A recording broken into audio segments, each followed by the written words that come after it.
Hello guys, welcome to our YouTube channel. My name is underscore Frankie. My name is Papa.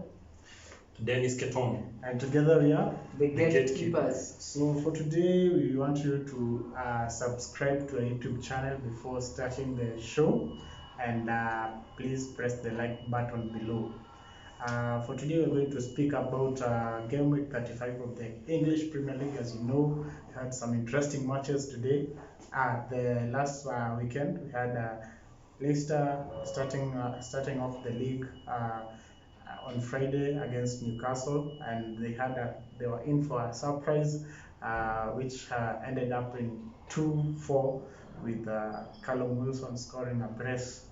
We also had the biggest game that had so many controversial things happening. The Man City game against Chelsea. This is the game that was to be focused on. People had a lot of focus on this game, yeah. Concerning that both two clubs had already qualified for the Champions League, so it was like a training or a trailer for the show at Istanbul. So maybe I can just allow my two colleagues, opponents, to address us more about that game. We can just speak a little, then we carry on to the mighty Manchester United, then Arsenal, najua timu ya OG ya Caleb Jones. Anyway, big up OG, your guy here, Dennis Keton, and Pogba is here. So you can tell us about Chelsea and Man City game. What was the highlight of the game? What captured your eyes on that beach? Thank you guys. Once again, the gatekeepers were here. So my name is Dennis Keton. So the biggest match of the weekend, which was between Man City versus Chelsea. As usual, what do you guys expect? Chelsea, we did the necessary. We were not good in the first half. Yeah. But the second half we came guns blazing, and trust you me guys, Tuchel brought his A game. He's a true tactician. The substitutions which he did, first of all, big up to Hakim Ziyech.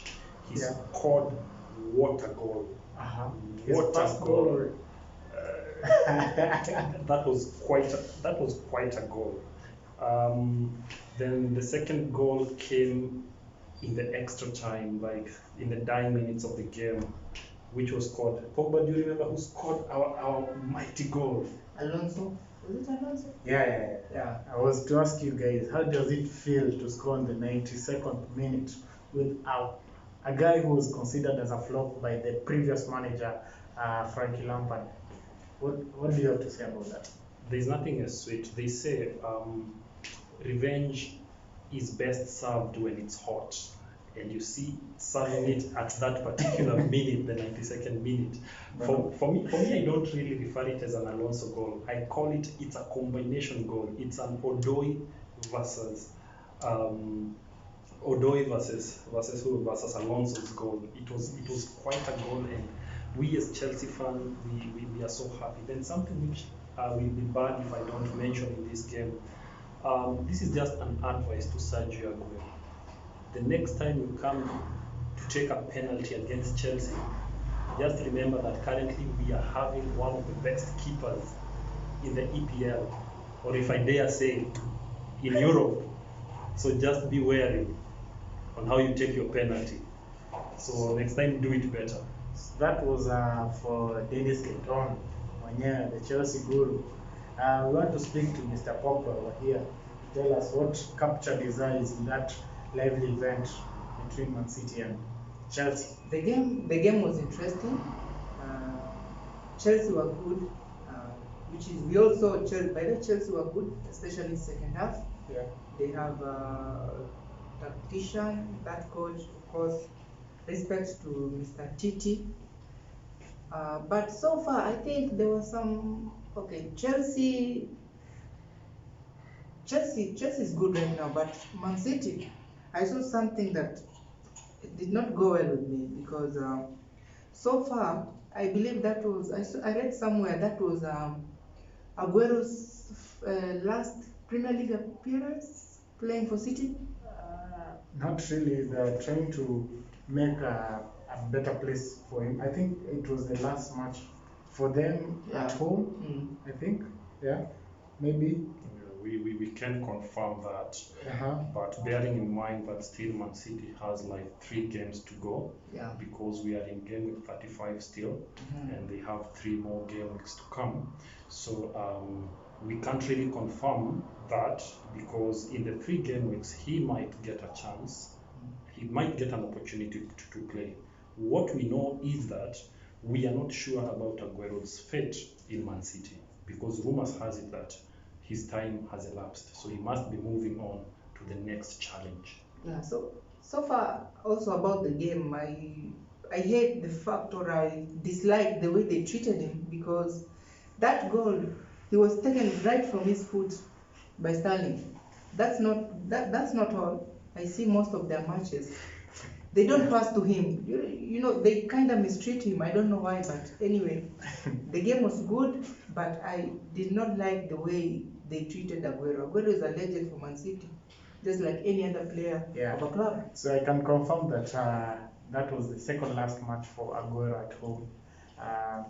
I'm sorry for him, but he's a good player. He will always be a great player. He's a legend at Manchester City. Please, our neighbor, keep that guy good. Treat him good. Maybe maybe you might never find somebody like that. Someone like us, we are missing Wayne Rooney, Cristiano Ronaldo. So you better treat him good.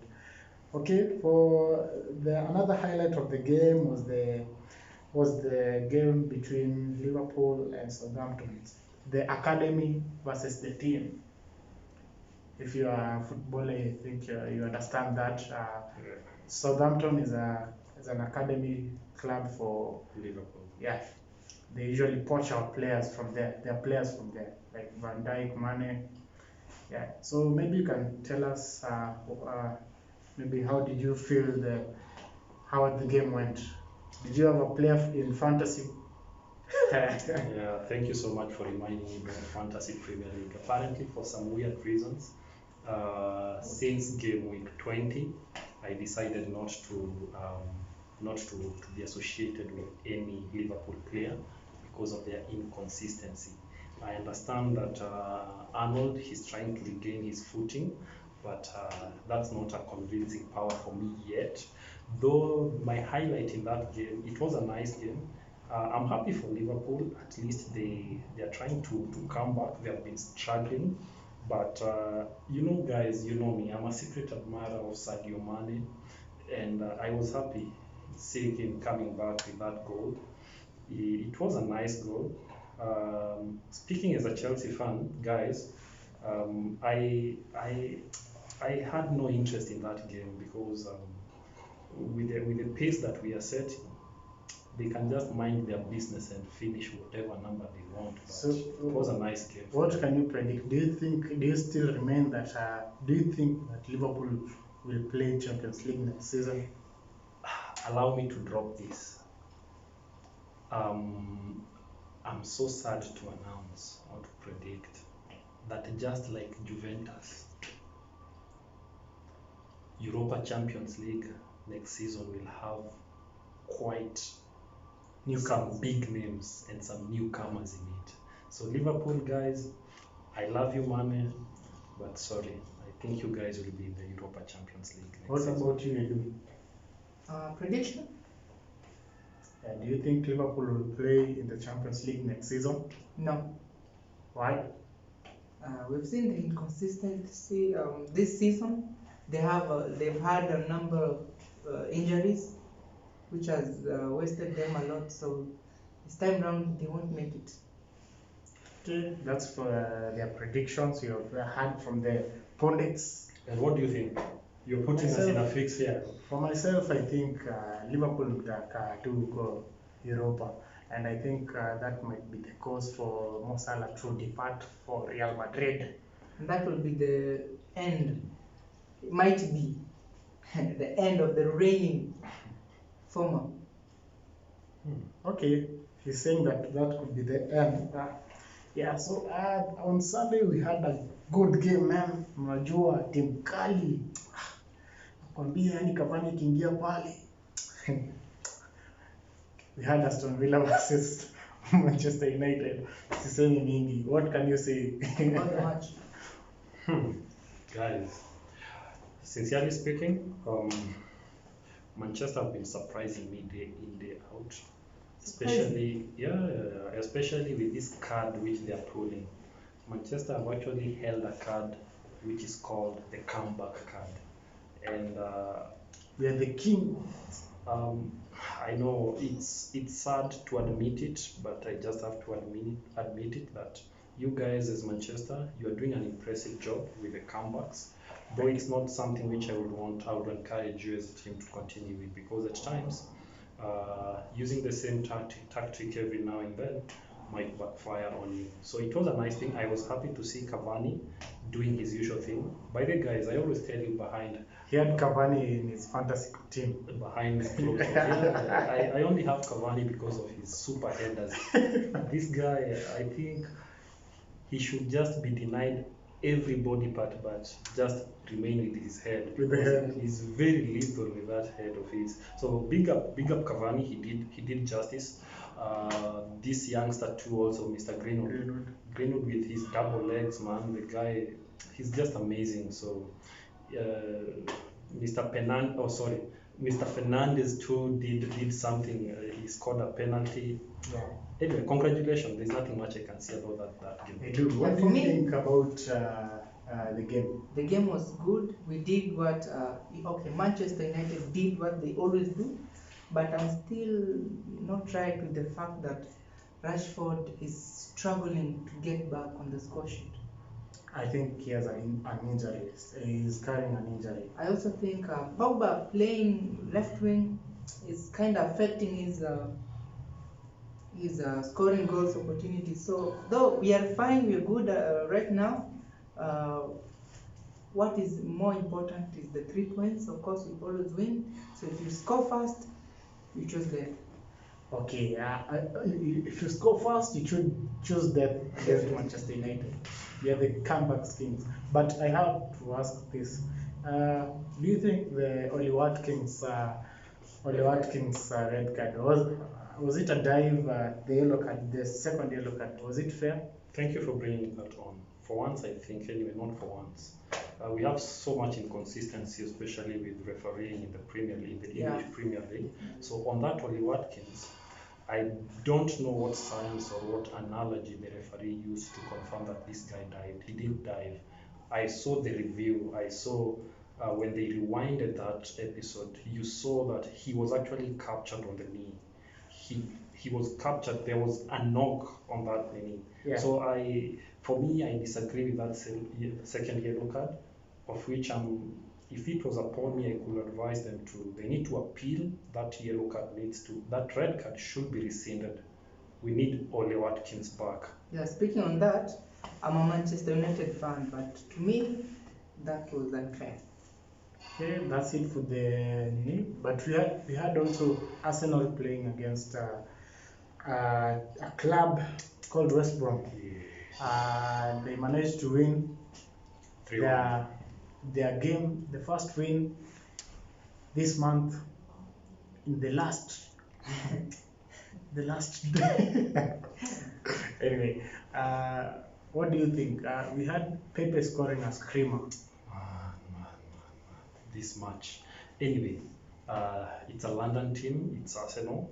So let me give them credit where it's due. So first of all, before I give my analysis, I don't know the reason for the results, whether it's because this nigga who was cheering Bolgam in the stands. Who was he?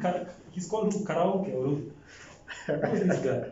Karaoke. I can't even pronounce that. Karaoke out. I don't know whether it's the pressure which he was giving the team or anything, but for some weird reasons, they performed well. Then my main guy, Mr. William, actually scored For the first time, scored a fantastic free kick. For the first time. Then Pepe scored a screamer. That was impressive. I love when youngsters thrive. What And about if the you All guys, Stars? yes, I'm talking about Dr. William. Smith Rowe. You saw that screamer which he scored when Saka gave him an assist over cross. Yeah. I love it when young players try. What about your old guru? William. William was impressive. For once, he scored a goal. Impressed me. Leave alone even scoring the game. He was good. Tactically, he was good. He was everywhere in the field. He did his job. He was good. Plus, the icing on the cake, he did score. So I think those were the highlights for the weekend. Or Pogba, do you have anything to say against the game?